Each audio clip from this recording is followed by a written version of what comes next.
Good afternoon, everyone. My name is Dr. Mugdha Lele, and I'm hosting the Only One Team Talk series, which is organized by TechX.in Vertical at Venture Center. This is the second wave that we are organizing of this talk series. Today is the 15th talk in this series, and today's topic is faculty entrepreneurship. And our speaker for today is Dr. Premnath. Let me briefly introduce him. I'm not going to give a long introduction, but basically, Dr. Premnath is a scientist at the Polymer Science and Engineering Division at NCL, and he's the founder director at Venture Center. He's a technology developer himself, an innovation and incubation manager, startup mentor, and is also co-founder of two medtech startups. Credentials which are relevant for today's talk: he has mentored and guided several faculty and academics to take their innovations via the entrepreneurship route. Also, he regularly advises institutes, R&D organizations on how to set up faculty entrepreneurship programs, and he handholds incubators in rolling out such programs in their ecosystems. So these are few credentials which make him the right expert for today's talk, which is focused around faculty entrepreneurship. Over to you, Dr. Premnath.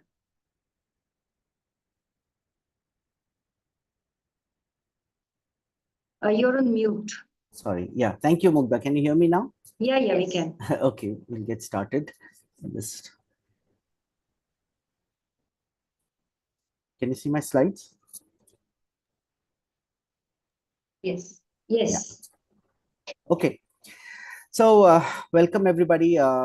Today's session is on faculty entrepreneurship, and I thought I'll share some pointers for scientists and faculty in different academic and research institutions on entrepreneurship and what to expect and how to go about it if they are interested in getting into entrepreneurship.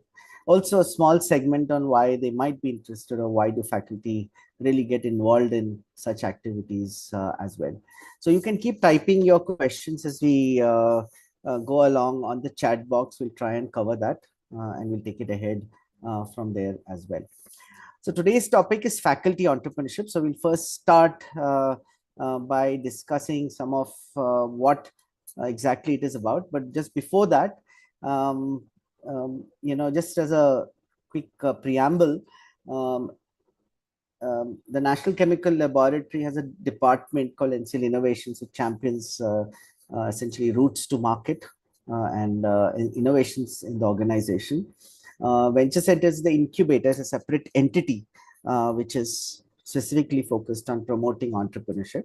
And within Venture Center, there's an activity called TechX.in, which is focused on essentially promoting innovation management, building for relationships between academic institutions and industry. And it does so for many organizations. There are about at least 30 institutions that TechX has MOUs with and works with as well. So today's event is under the TechX umbrella. So today's outline is as follows. First, I'll talk a little bit about faculty entrepreneurship, give you a few examples. We'll then talk about why faculty are interested in entrepreneurship wherever they are getting into entrepreneurship. We'll also talk briefly about how is it different from other types of entrepreneurship. We'll also, here of course I'm assuming that people are generally aware about what startups are and what entrepreneurship is about. We'll talk about some enabling provisions and policies. We'll also talk about I'll give you short glimpses of a few sample policies that you can look up online later at your own time. I won't have time to go through all of them. And then a little bit about managing conflict of interest and commitment, and a few lessons learned at NCL and the Venture Center for faculty entrepreneurship, and some tips and pointers. I'll close with that. Okay. I expect that this talk will take a little longer than usual. Typically, we close in about 45-50 minutes. I might take a little longer, so bear with me. And of course, if some of you have to leave, you can see it in the, we will post a video at the end online as well. So let's talk a little bit about faculty entrepreneurship. So what is faculty entrepreneurship? So here's my definition of it. So these are essentially new startup companies where faculty or staff scientists have a role as a founder shareholder. Founder doesn't mean necessarily the first shareholders. It means that they have a founder role, which is a little more substantial than, say, being an executive or an employee of the company. There's a sense of ownership associated with being a founder of a given company. So situations where there's a faculty or a staff scientist uh, um, involved of an existing organization, an academic or research organization, has a role as a founder shareholder in a new startup company is what I'm defining as faculty entrepreneurship.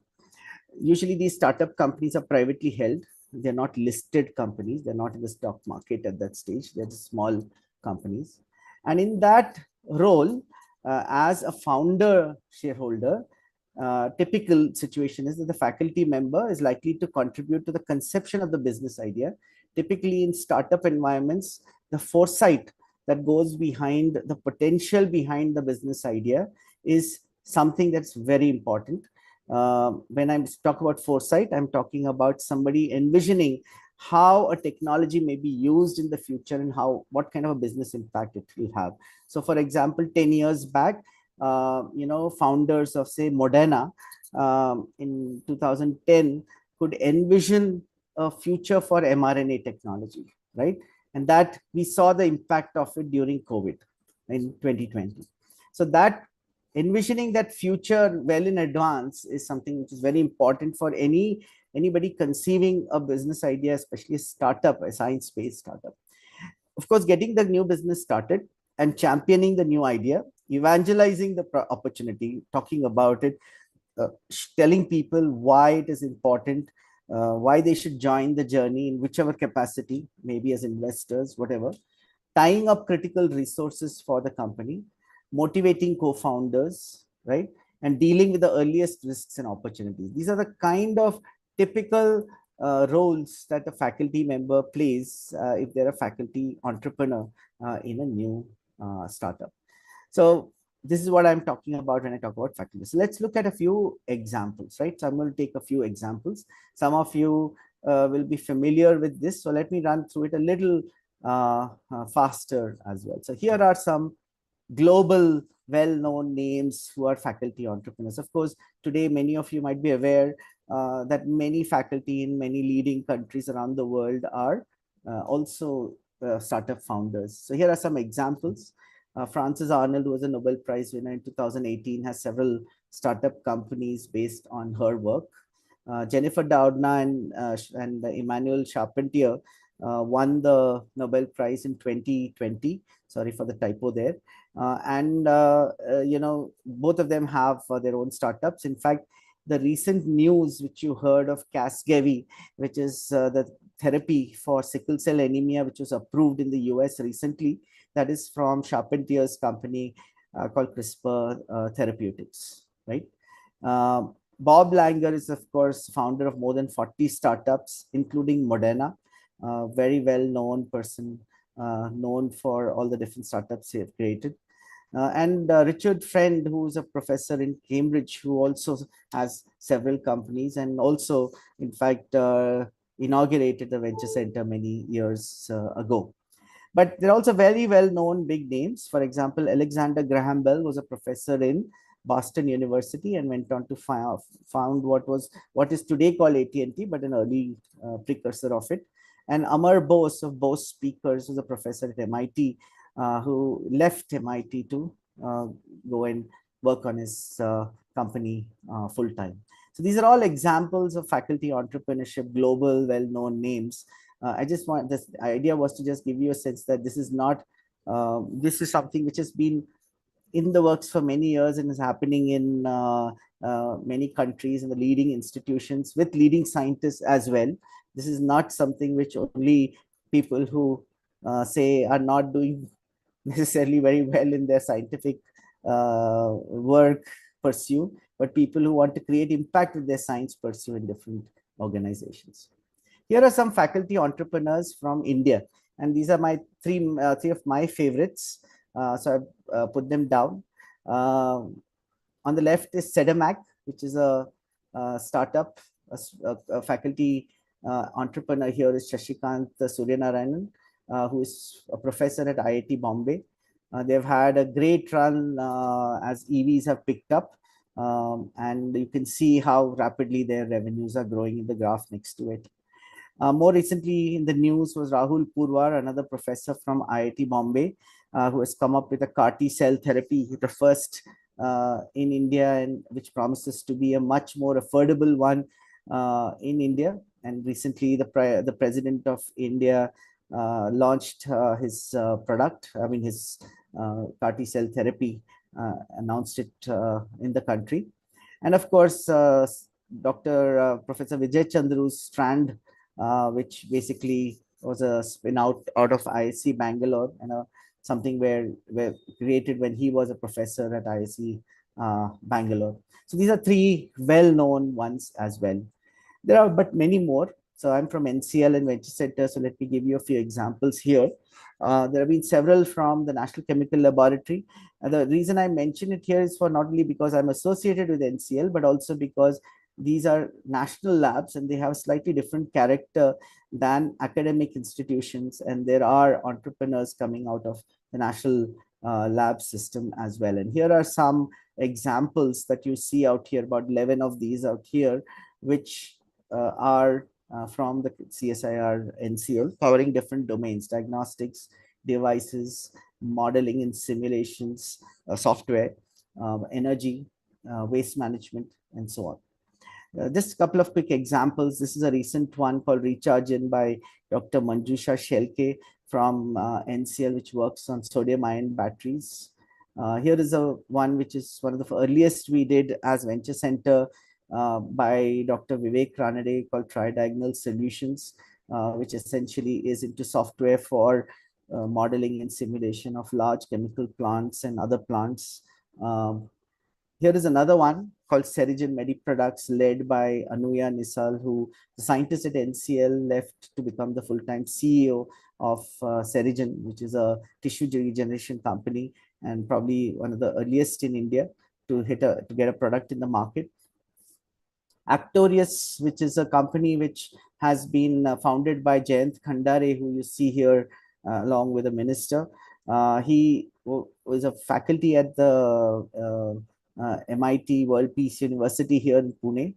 But at the same time, he is also the CSO and the founder of Actorius, which came up with the first circulating tumor cell test in the country, which is approved and in the market and being used by doctors and patients at this time.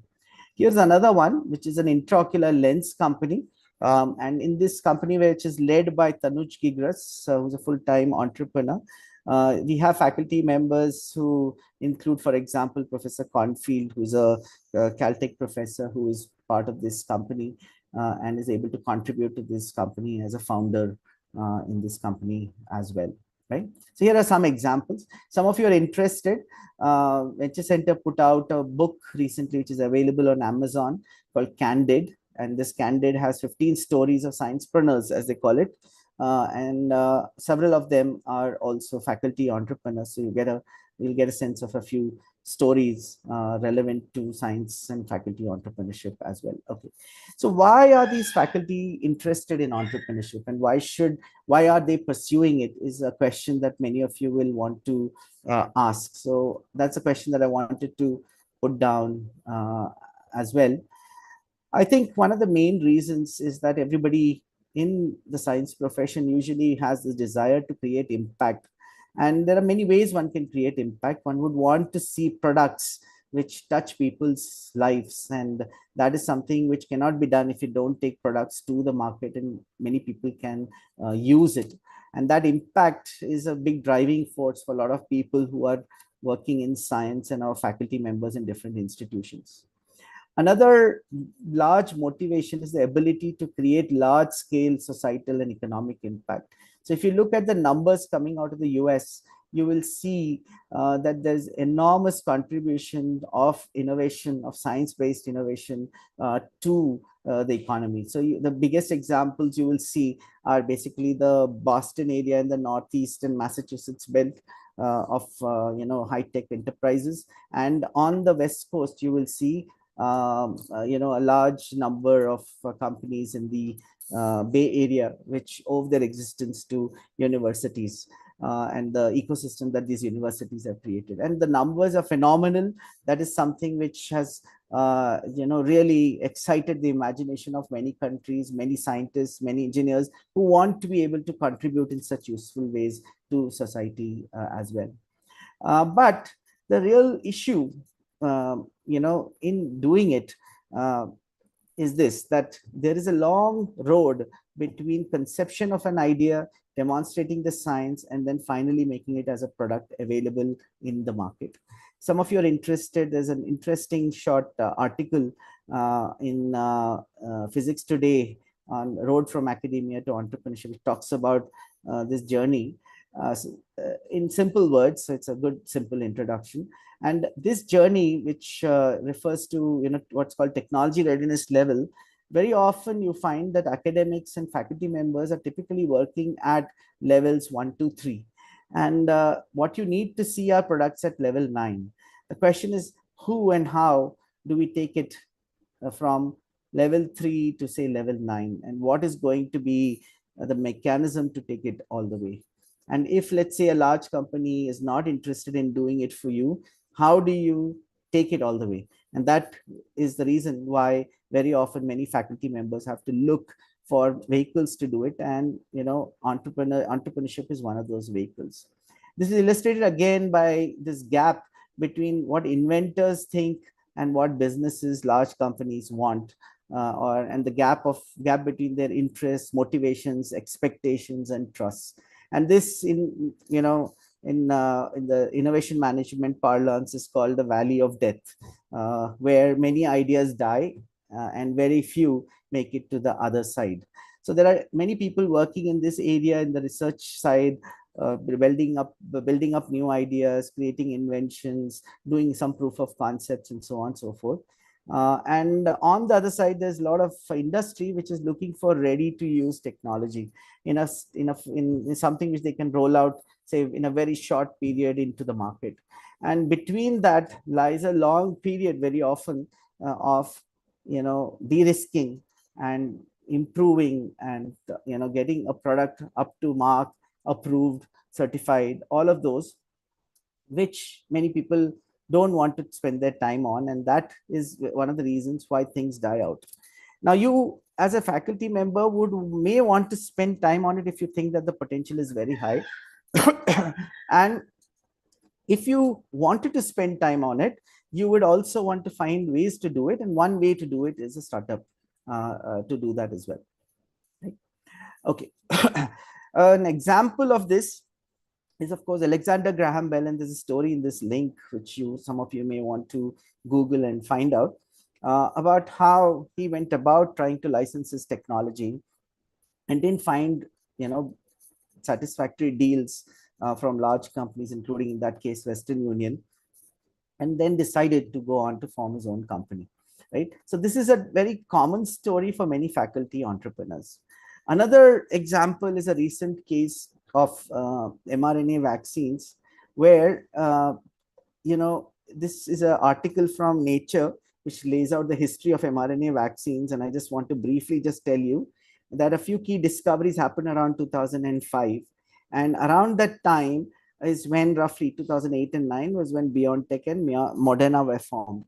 And in order to understand the implications of these discoveries in science, you often need other scientists or other people who are knowledgeable to actually spot that opportunity, to actually define that opportunity, to imagine the possibilities of that science, right?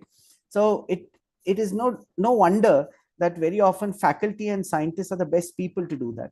They are in a position to understand the science, to appreciate its importance, to understand the potential that it holds and what could happen in the future. And that is something which you see very often happening in many of these faculty entrepreneur cases as well, where the faculty perceives an opportunity which others may or may not see, and then builds on it and builds a case for it until eventually others may see the value in it and come on to join the journey as investors or co-founders or whatever it is, right? So this is something which is seen quite a bit. It's not one-off thing that I'm telling you, but in most faculty entrepreneurship cases, it's a case where the faculty sees an opportunity way ahead of the times and wants to pursue it, and is frustrated that other people are not willing to work with them and wants to take it ahead on their own. That said, I just wanted to reiterate this, that typically we find that in most cases, what motivates entrepreneurs is the ability to realize one's full potential and to challenge oneself to achieve something which will be impactful, or to pursue something which is a mission for themselves. And very often it is not the money that is the first thing in their mind. And that's something very important to keep in mind, because these journeys are pretty difficult and risky. So that will usually people have to drive it with their own personal passions, rather than necessarily a desire to just become rich. That is not very often the case, as we see it in many cases of entrepreneurs that we meet. It's also well known that in the US, there's data to show that startups can be the best friends of researchers. In fact, for high-tech innovations, especially those which are ahead of the curve and likely to see a lot of opportunities in the future and can be disruptive of incumbent firms, you will find that it's often startups that are working on such themes. And there's a link here to this document from the National Bureau of Economic Research in the US, which talks about and establishes the case for this point as well. Now, in this, it's important to understand also why it possibly happens. One has to realize that if in a given large company, if there is a business segment, which is a cash cow, it's very unlikely that they will look at ideas which will disrupt the same cash cow, right? On the other hand, if at a stage when it becomes a threat, they may be willing to buy it out, but not necessarily invest in something that looks very disruptive of the current, mainstream business. So startups very often have that benefit that they start from scratch. They don't have a legacy to protect, and therefore they are able to take those decisions and work in areas which could disrupt the way life is today as well itself. And that itself is actually very exciting for many entrepreneurs, the ability to change the world and the way people know it today. So that's it for motivations. So let's now talk about what is different in entrepreneurial journeys when faculty entrepreneurship is involved, right?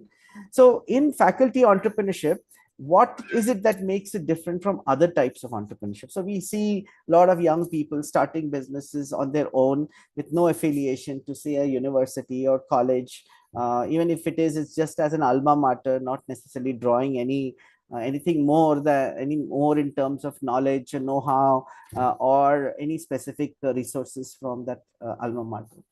But in faculty entrepreneurship, there are two main things that I think make it different. One, the faculty founder is constrained by the obligations to the academic or R&D organizations they have signed up, he or she has signed up with, and he or she is obligated to, of course, follow its rules, which means that one, they should have the permission to start the company first, right?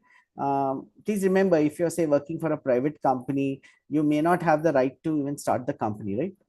In faculty environments or in labs, there is an opportunity to start a company, and that is allowed by the rules of the policies in forward-looking institutions. So permission is number one. Number two are the time commitments. How much time do you have to put in there? Number three is the use of resources. Number four is conflicts and how they're going to be handled when you're engaging with two institutions, and if there's a conflict between their missions, their activities, their priorities, how is it handled? And provisions to go on leave or on leave from one organization into another. And these five things are quite important, and you will see later that institutional policies try to make it possible to address these, right? So that is what the policies do. They create provisions by which these are permitted, or these are instructions are given on how to handle it. Okay. The second important aspect is that typically we find in faculty entrepreneurship cases that the background IP is owned by the academic or R&D organization. This, by the way, may or may not be the case all the time, but it's typically the case. Okay. You can have a situation where, say, a bunch of 4 or 5 scientists get together from different institutions and start a company, and you might be leveraging only one set of background IP from one institution, right? So it's quite possible. Different permutations, combinations are possible, but this is typically the case. And if that is the case, then one more issue needs to be resolved, which is provision of rights to that background IP, whether it involves licensing, assignment, and so on and so forth. So these two things are quite different in the case of faculty entrepreneurship and should be kept in mind when you're embarking into it. If there's a straight rule which just says that you just cannot create a company at all as a faculty member, then none of this, is going to work. Whereas if there's a rule which allows you to do it, then this becomes an opening or a mechanism by which you can begin to start thinking about faculty entrepreneurship. So let's look at the enabling provisions and policies and processes for this. So in the policies and provisions, typically the policies involve rules which relate to the following. One, permission to found a startup, how much time you can put into that company and when into that startup, use of institutional resources. If you're using any of the, you can have a situation where you're not allowed to use any, or you're allowed to use some resources, and how management of conflict of interest will be done, provisions to go on leave or on lien, and rights to IP. Now, in all of this, first thing I should point out is that academic and research institutions in many parts of the world are very keen to have faculty become entrepreneurs. And there is a reason for that. I gave you examples right in the beginning of many faculty-led enterprises which have gone to change the world, has gone to create economic and social opportunities. And clearly every government wants that to happen and wants knowledge to be put to use for the benefit of society. And they are also aware that it's very often the case that a new idea may or may not find support from existing incumbent companies or large entities which are in place. In that context, actually, these provisions were created to actually promote faculty entrepreneurship. It is not something which is to be thought of as something done reluctantly. This was actually done with a lot of intent to help faculty and scientists build engines of the economy, okay, and create new products and services. So in many national policies nowadays, you will find these provisions written up clearly. So for example, in national policy that has been put out by the Ministry of Education, you will see a direct statement that this should be allowed, right? And this is to be allowed, and there should be mechanisms in universities to permit this as well. So many faculty entrepreneurs and faculty who are getting into entrepreneurship should be leveraging those policies and not necessarily being scared or worried about, in my opinion, being apologetic about their intention to build a startup, right? About time commitments, there are many different ways people have gone about it. There are institutions where, for example, a day a week is allowed for such activities, and it's written up in the policies itself. Also, as long as it doesn't disrupt their other commitments in the organization. Use of institutional resources, some organizations are very generous, some organizations are very rigid on this, and one needs to understand the organization's policies and go with that. Some institutions will take the view that as long as overall there's alignment of purpose, it's okay to use institutional resources. Some will draw a very thick line and not allow it at all, okay? And that is a matter of just the institution needs to take a view, and you need to follow it if you're part of that institution. How the conflict of interest and commitment is managed is one other thing. First of all, whenever you do any activity like this, there will be occasions where conflict of interest will arise. And the idea is not to necessarily avoid them entirely. That's why the word management comes in. It's meant to be managed clearly, in the sense it's meant to be disclosed. It's meant to be, avoided when it is a serious conflict, and it's meant to be mitigated when possible, and it needs to be handled in responsible ways. So that can be done. It is not about just running away from all of that, because in which case you will not achieve much, especially if you're interested in entrepreneurship. Provision to go on leave on lean, and this provision also exists in many organizations around the world, where if a person needs to go on leave to pursue the entrepreneurial effort full time, institutions will encourage that, because they want their faculty members to have real life experiences, to understand how the industry works, to come up with insights which they can come back and teach their own students again, rather than it just being a bookish experience of teaching entrepreneurship, or creating technology. People can come back and teach with real life experiences, and also supporting rights to IP. Now, the fact that this is so encouraged is something which gets reinforced when you look at all the support mechanisms that various governments and institutions provide to actually promote faculty entrepreneurship. On one side, you will have various institutions which run so-called new venture creation awareness and training activities. In the US, there's also a lot of programs such as the NSF I-Core, which actually formalizes this activity. In many incubators, and they would run such awareness and training programs to familiarize people with how the process of creating startups and so on. There's also networking opportunities. For example, you'll get to meet investors, you will get to meet other possible co-founders, people who could possibly work with you in building your startup as well. There may be IP protection support. The IP office of that organization or the tech transfer office will support you in ensuring that your IP is protected, and that that when you get the right level of rights needed for your startup to raise the money, right? And that's also very important. If you have very weak rights, it becomes difficult for the startup to raise money. So it requires a little positive outlook from your tech transfer office and IP protection support office to understand and provide enabling kind of rights to a startup that you create as well. And that is happening. I mean, that has been happening in many institutions which are well known for entrepreneurial activity as well. There might be an incubator that's been funded by the government or by the institution to support venture creation activities. And there might also be funds, both grants and investments coming in.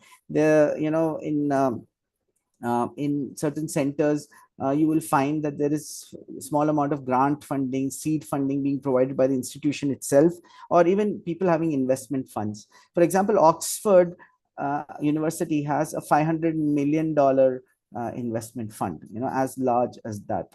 The grant funding, for example, the Deshpande Center in MIT will provide proof of concept funding for ideas from faculty to set up companies. And that similar kind of thing DST in India has experimented, for example, with Venture Center in what we had called the proof of concept initiative, and later in some other programs as well. BIG, for example, is also kind of funding which tends to promote faculty entrepreneurship by BIRAC, Biotech Ignition Grant. So these are all support mechanisms. The reason I'm mentioning this is that there is an active effort to get faculty and scientists to actually begin trying to create ventures which can commercialize their ideas and take it to market as well. It is actually mainstream. It is actually something which is very desirable for the government and something which they wish to do, right? And I think we should leverage that rather than worry too much about those who think are stuck in the old mold and do not see the value that faculty entrepreneurship creates. In 2009, the government of India created a office memorandum, which is a DSIR notification, which explicitly creates those permissions. So if you remember, I told you the first thing is permission to start to found a startup. right? And rights to IP, right? These two things, I'll just take it up out here.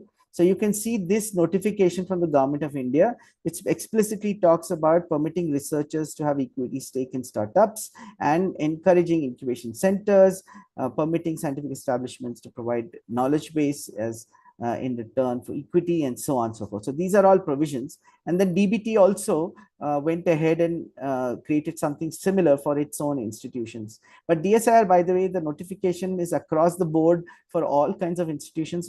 A paragraph just below this refers to many academic research institutions, except for a few government institutions which were not included in that list as well. I must also point out that for central government employees, this particular office memorandum provides an explicit exemption from the central service rules for setting up these companies. Okay, and that is something which is extremely important if you're in any employment which relates to the government, right? Institution like CSIR, which is a council, which is a society, adopted this and rolled it out as a process, and that's how NCL could get started. Similarly, DBT, once it puts out an OM, its institutions can roll it out, choose to go ahead with it. Similarly, in a manner of speaking, a Ministry of Education related institutions could also roll it out, and a reference point would be the policy that the Ministry of Education had put in, right? So a typical process flow in a faculty entrepreneurship place would look like this, which is that a candidate, suppose you're a faculty, you think here is an opportunity to do a company and it's needed to create a company.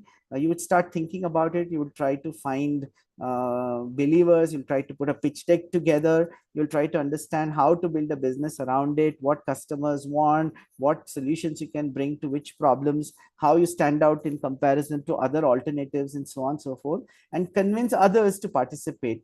Typically, we would look for a full-time entrepreneur who can do it full-time if the faculty is not planning to do it full-time, and look for funding and arranging some of the other resources.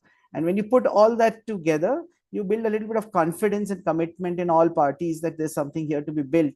So let's do it, right? So there's in principle approvals, funding commitments all come in, and then you're ready to go in for approvals for from your organization for setting up the company. Whatever rules your organization prescribes. In CSIR, it's called SES. And then you would probably bring in your founders, you'll incorporate the company. The company gets a license to any technology from the parent institution. And with that, the company is ready to go ahead for with its operations. Now, this has also been enabled in recent times by one more thing that has happened, which is the provision of grants, availability of grants to faculty entrepreneurs as well. So in India, in the past, there was if you wanted to create a company, very often you needed to put in your own resources or your family resources. And if you're a first generation entrepreneur, you probably wouldn't have that money. And if you were doing a business which was fairly cost intensive, like most science-based startups are, you'd have to invest quite a bit of your own money, which you may not have also. And that investment today, because of grants which are available, can be offset to some degree. And therefore, it makes it a little more attractive as for entrepreneurs to get into that line of work, and for investors to invest those kind of entrepreneurs as well. And these grants have been possible since the last about 15 years or so, where a whole slew of government funds have come in, which you see here in the green, which have allowed many first generation entrepreneurs to even aspire to build some of these companies, or if they have an idea or a conception of a business plan, to realize it, to make it possible to take it ahead, and so on. From BIRAC, these red ones, BIG, SBRI, all have become possible.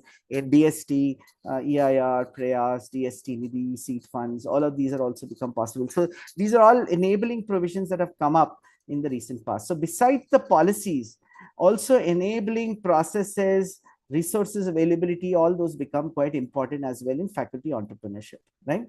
I just want to give you a glimpse of a few sample policies. This I'll go through a little fast, and please feel free to put down your questions in the chat box as well.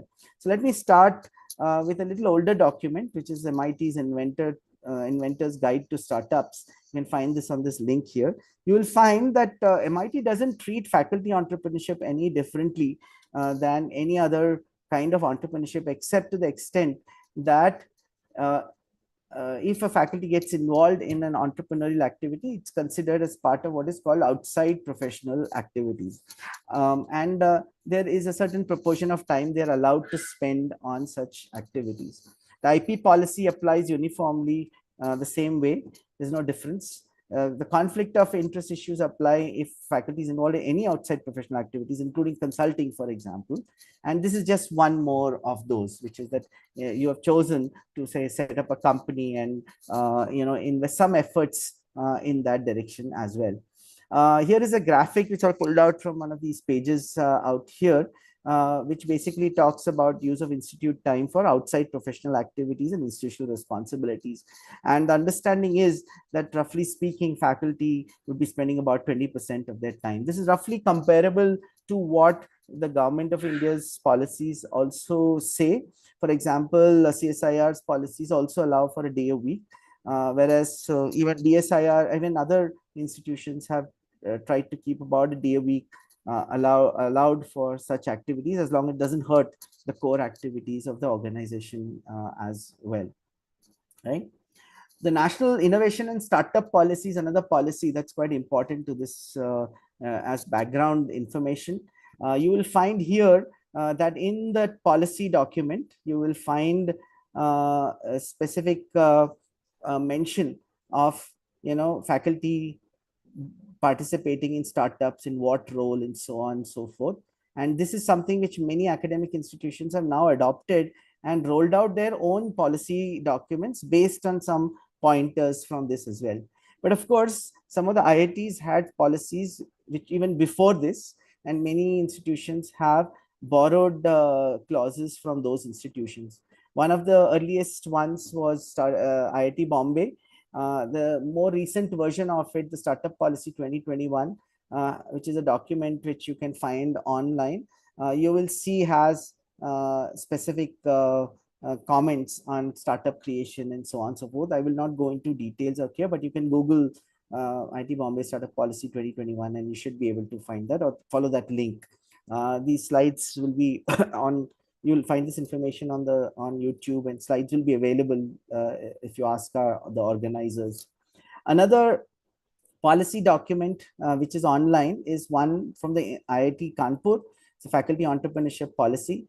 And here again, you will see what kind of companies it encourages, how people can participate, what's the role of the faculty member, how they could participate in which ways, and also the provision to take leave, sabbatical leave or leave without pay, and work full time for the company in an executive position if that is required as well.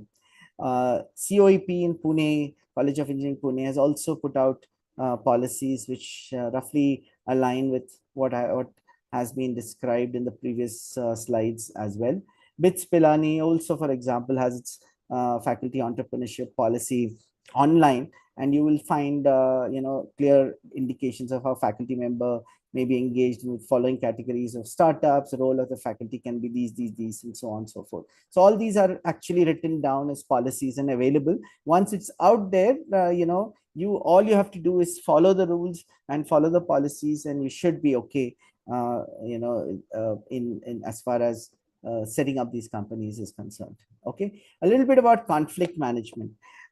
This is an area which I told you was another thing which we have to be cognizant of when you're involved with two different organizations, right? One being your academic or research organization on one side, and on the other side, the new startup that has been created. Typically, you have to understand, you have to create some boundary lines for where you will operate. One set of lines would basically distinguish the kind of activities of the company versus the kind of activities you carry out in academic and research institutions. In traditional academic institutions, the primary task is one of teaching, training students, and so on and so forth. And as long as one doesn't mix up activities with that, there's a clear boundary that you can draw. An example of where the boundary gets blurred is say involving a student of yours who's currently a student in a startup that you're creating. There, I would advise, I mean, usually the policies would say that don't do that. That is not something we should be doing. Student can be involved after they graduate, after they leave the organization, but not necessarily at the time when the student is still reporting to you as either a research student or depends on you for grades and so on and so forth, right? So one has to draw lines like that in terms of what is acceptable and what is not, and that's for each institution to set up, because every institution's mission mandate is different, and one needs to establish those boundaries accordingly as well. In NCL kind of environments, for example, NCL also does consulting activities. Now, for this reason, a startup which does only consulting activities using only know-how or the knowledge base of the scientists would not be okay, because it would conflict with the consulting activities of the institution. So we would not allow a startup which is founded on only consulting activities. But something which needs to be productized, something which needs to be multiplied, produced in multiple quantities, not something which NCL would do, and that would be something which would be acceptable as an activity which can be done by a startup without any conflicts at all, right? So some simple transparent system should be set up, and people need to be there who can actually draw those lines fairly well without creating a lot of complicated thinking. So another thing which is done in some institutions would be what I call IP firewalls, where intellectual property boundaries are created so that there's no mixing between IP created by the company and IP created by the academic and research organization. And one way to do that is to actually locate them in different places without co-locating them together as well. That also solves some part of the problem and makes it possible to reduce some of these conflicts. Clear understanding of the roles of each players, and also by the players themselves. For example, the faculty needs to understand what exactly are the roles, and I have a slide on that. I'll tell you, in the company, and what they have signed up for, and what is it that is not part of their role, and leave it to others to pursue those other activities and cannot get involved in those activities at all, right? Periodic reporting of conflicts and conflict management versus avoidance are other things which people do. One thing to keep in mind for most faculty entrepreneurs is to understand what is their shareholding for, in that particular startup, right? And by the way, there can be a transition period where, your shareholding is a little more fluid until you have a full team in place. But I'm talking about once your full team is in place, you have to understand what is your shareholding for, right?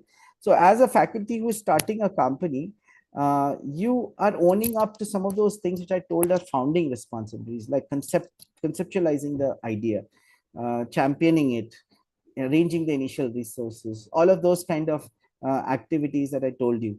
And that is something which you get your founding shares for.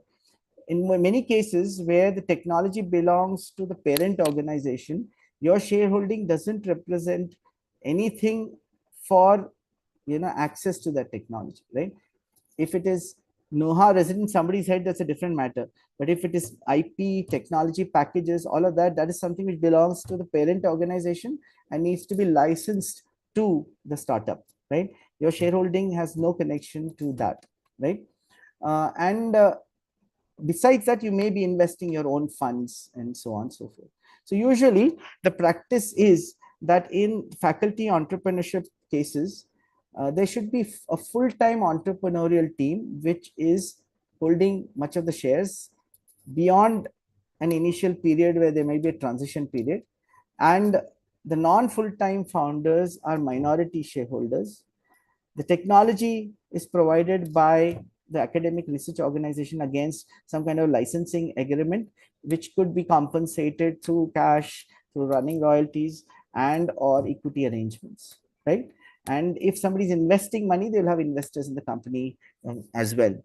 A typical mistake we see is a cap table or a shareholding table where it's too heavy in ownership by a faculty founder, and that hurts their ability to raise money.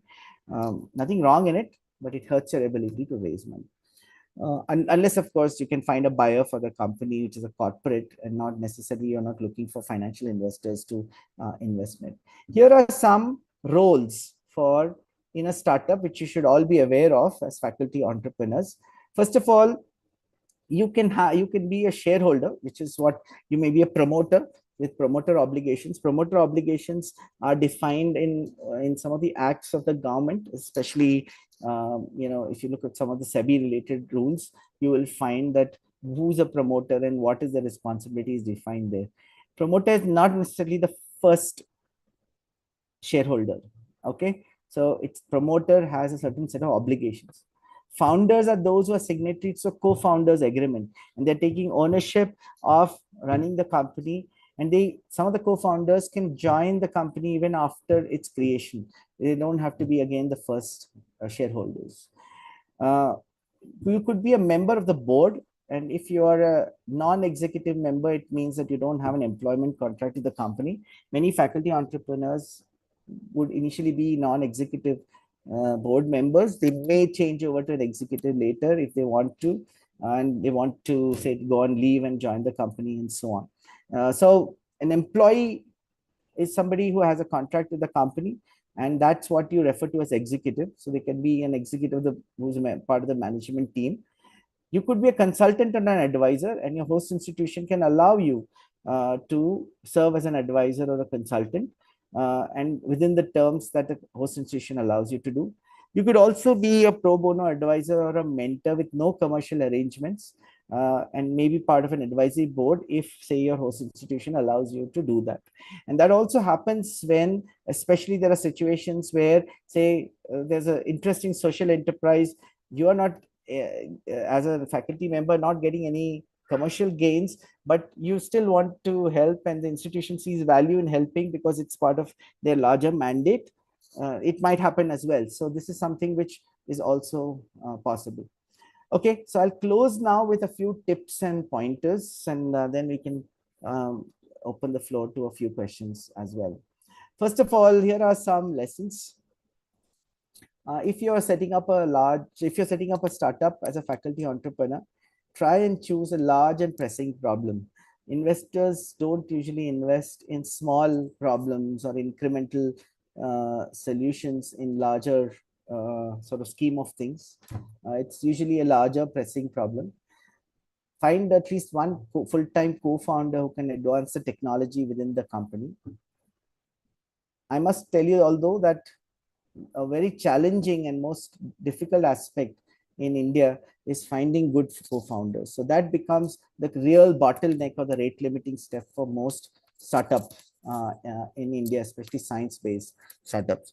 But this also requires the founders to be a little more open-minded, to be able to hear out many more people, be a little more generous with potential co-founders and take a chance, and not necessarily look for everything to fall in place. The cap table or the shareholding table is something where you need to find a way to, if you're raising money for full-time founders to lead the company and they being majority shareholders, understand the importance of the champion for the end product.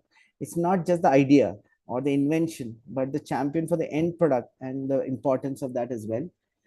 Everywhere, storytelling is absolutely important. You cannot get away with it. You have to be a good storyteller. Salesmanship is important in any role you play in a business, right?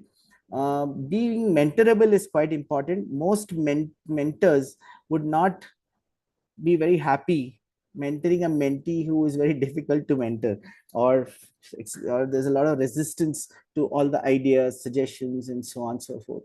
Willingness to take out time, take advice is quite important. Willingness to raise money, because if you're seeking investors, they would need to see your clear intention to raise next rounds of money, grow it fast, and give them an exit at some point. Otherwise, why would they invest in your company at all? There should be growth and scaling ambitions. Investors would not be interested in things which are meant as hobby projects, or as they call it, and lifetime, or a sort of like a lifestyle kind of a business. They are looking for primarily growth and scaling ambitions, and that is something which one needs to bring to the company as well. And commitment to the end product, and not necessarily all the excitement around coming up with a new idea and publishing the next paper, filing the first patent, all of those. That's fine, but commitment to the end product is what most people would be looking for. So a typical recipe for faculty entrepreneurs would be to line up these three things: a technology provider, that could be you as a faculty, may or may not be, and a committed entrepreneur, that means a full-time entrepreneur, and some money and other resources tied up, and then you're ready to float a new company as well. Just to reinforce the fact that technology commercialization champions are extremely important. Okay, they are the people who drive businesses. So in the case of Beyond Tech, for example, these two people on the right, Turechi and Sain, are both scientists, but they're also the founders of the company, the business people involved, and they are the people who are extremely important for this idea to reach the market. And of course, the idea gets recognized in scientific circles, and the people on the left here, Weizmann and Carrico, are Nobel Prize winners, but it wouldn't have reached the market as fast or in time if these people had not been there as well. So that becomes quite important. That appreciation is important. And again, this is something which I keep repeating, which is that innovation is a team sport, and faculty entrepreneurs very often have to understand that they may be facilitating the CEO, who is this in Kipchoge's picture on the right, the guy in the white shirt, to make it to the end and run the full marathon, in this case in 2 hours. So there may be one of these in the front who are just giving that opportunity for the person with the white dress, right? So it's similar. Many faculty entrepreneurs play that role. You hardly hear of Professor Langer when you're talking about Moderna. You see the CEO up front, you see the investors out there, flagship pioneering, you hear about them, but not necessarily the professor, right? But everybody knows that there's been an important contribution right in the beginning over there as well. It's also important to find the right ecosystem. So you have to seek out the right ecosystems. Venture Center believes that we've been talking about the fact that, sometimes you need to find the ways to cross the pond at the right place where the stepping stones are available. And and you need to find those places. Otherwise, not every ecosystem is suitable for every type of company, and you need to find those ecosystems out as well. Okay, so with that, I'll stop. Thank you very much. I'll take on some questions now, and then we can take it ahead from there as well. So I see that there are a couple of questions. If some of you have more questions, you're welcome to post it on the chat box as well. So Mugdha, shall I take on some of these questions? Yeah. Okay, so first question: how does one pursue a startup venture which may be challenging the established legacy profit-making businesses? Does the startup company need to associate with a big established business to proceed or succeed? In fact, Ashish, very often you'll often find that startups are actually trying to challenge the legacy companies, right? If it was business as usual, that business is well understood by the incumbents, by the people in the field, right? And they know how to make incremental growth there. They know how to keep pushing their cash cows. It is where you're challenging those that actually the investors who can invest in these kind of businesses are interested in. So for example, when Elon Musk talked about EV several years back, there were the GMs of the world, the Toyotas of the world, who were already in the EV business, right? But they were not as excited about it. They were not really evangelizing EVs. Here was a person who was evangelizing EVs, thinking about it in very different ways, challenging what an EV meant and what it could be in terms of software on wheels, essentially, right? Which these guys were not thinking of. They were only thinking of a car with a battery rather than a motor, rather than a software on wheels. And that is what actually raises money, when you challenge the status quo. And that is where the opportunity for new entrepreneurs exists, because that is where the incumbents will not be looking, right? Or they will think that it's not worth looking. They will think that it's too small to really think about, but that will basically disrupt the situation. So even in India, for example, when Ather began, the large players were not very keen in EV scooters, right? Uh, and that's the reason that Ather could create a space for itself by disrupting the existing businesses. And in fact, when you disrupt, that kind of story is what is interesting to the real venture capital kind of investors, because they are not interested in run of the mill investments. They can as well do it in in the share market, right? Why are they interested in a new startup? They're interested in new startup because they want to see windfall gains when somebody disrupts an existing business line of business. Anyway, if you have more questions, feel free to ask further, but that's what my comment is. And to pursue that line of work, it is always uphill. That's why startups are not easy. So it is in the very beginning, you work against the stream. And as you gain more and more traction, you hopefully are able to take a pie, slice out of the market of an incumbent. And that's the story of many successful startups that you see. There's another question from Praveen of, is there a guideline advisory for time commitments permissible for national labs, IIT faculty to dedicate for? Yes, you can look up the policy documents. You will see some of that.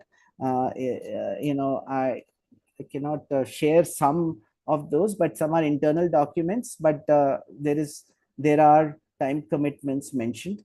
But nonetheless, there are ways to handle this well. You, in fact, don't need to put in as much time if you understand your role. If as a scientist, you're a non-executive board member and only advising things, right? It can be built into one of the agreements of how much time you're putting in, right? And then leave it there. And that is adequate.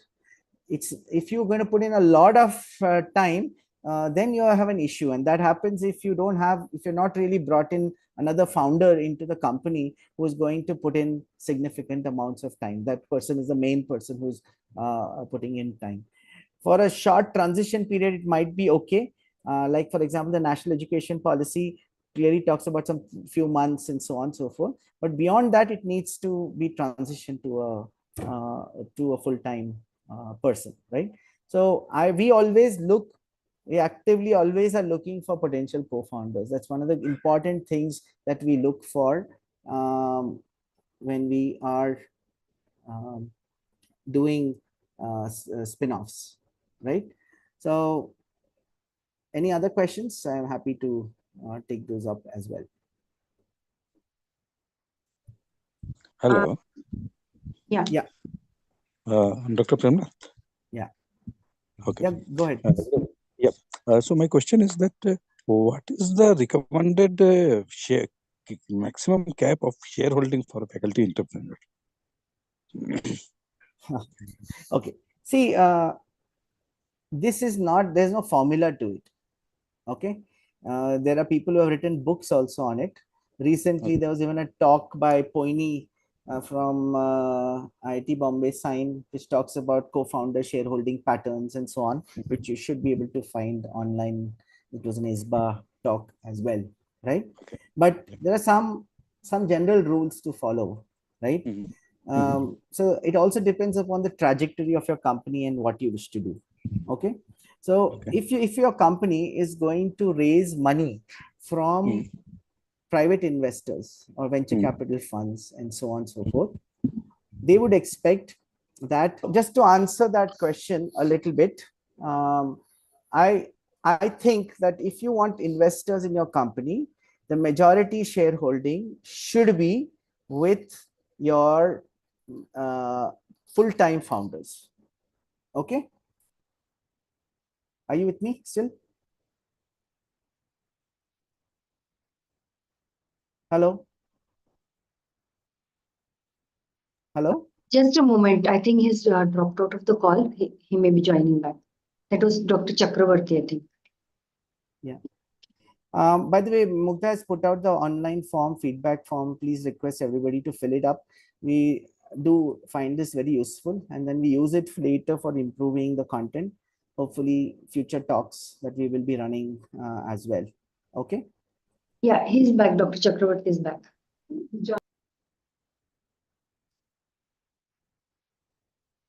I think Dr. Chakravarti, can you hear me? Yes, sir. Now, Yeah, yes. sorry. Yeah, just to give you a quick answer to that.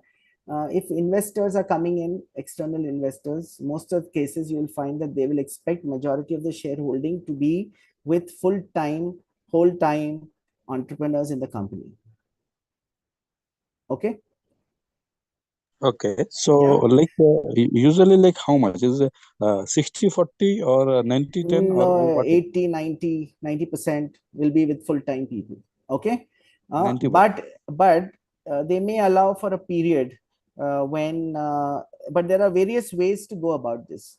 Very often, if there's a shareholding problem in the company, the investors might also come and do one more thing, which is that they may insist that the company do what's called a reverse vesting. Okay. What is that? All the founders will do something called a reverse vesting.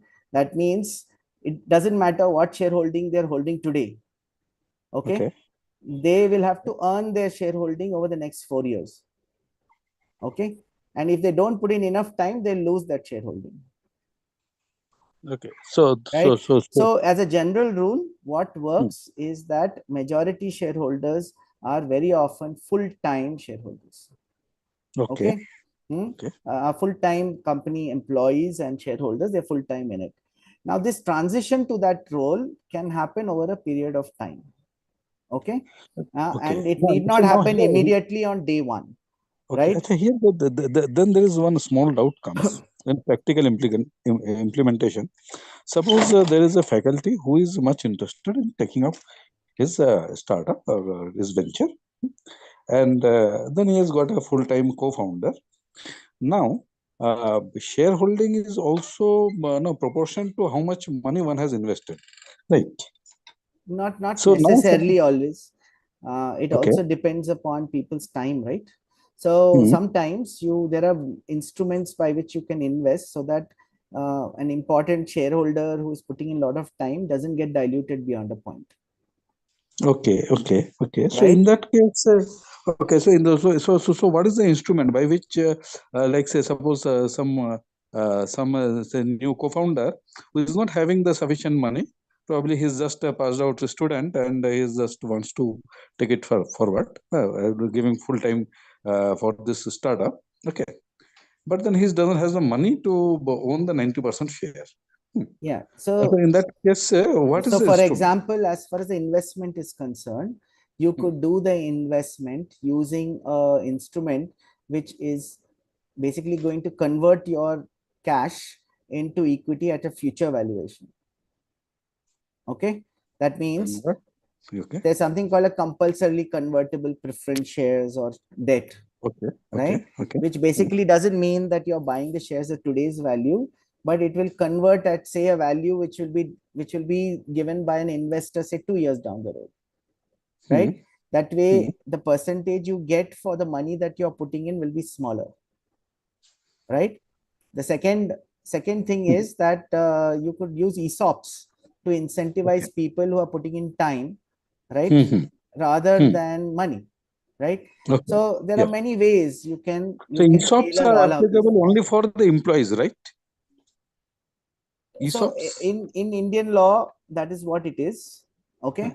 But there are other ways to do that. For example, between founders, rearrangements can be done in the early stages until some large investment has happened.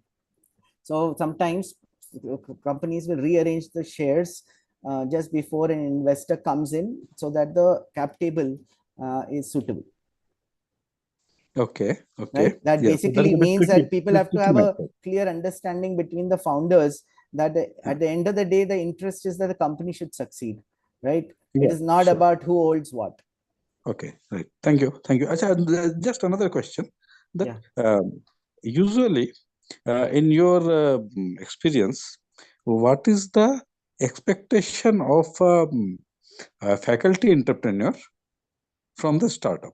Like, what is their exit plan? Do they want to hold the share continuously, or they want to exit it after selling the share at certain point, or they want to earn through equity, or through dividends, or what exactly is their like future normally?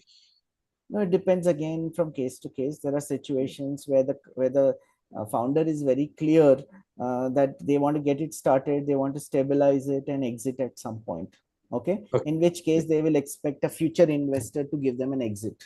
Okay, Okay. and in Yeah. that case, a smaller shareholding is always better. You are more likely to get a exit if you have a smaller shareholding. Okay. Correct. On the Yeah. other hand, there will be people who say, there may be people who say that, look, I'm done with my academic job, I'm not interested, this looks more interesting, so I will just quit and do that full time. Then they might want to keep the company, right? So they can leave and continue with the company, right? So that's also fine.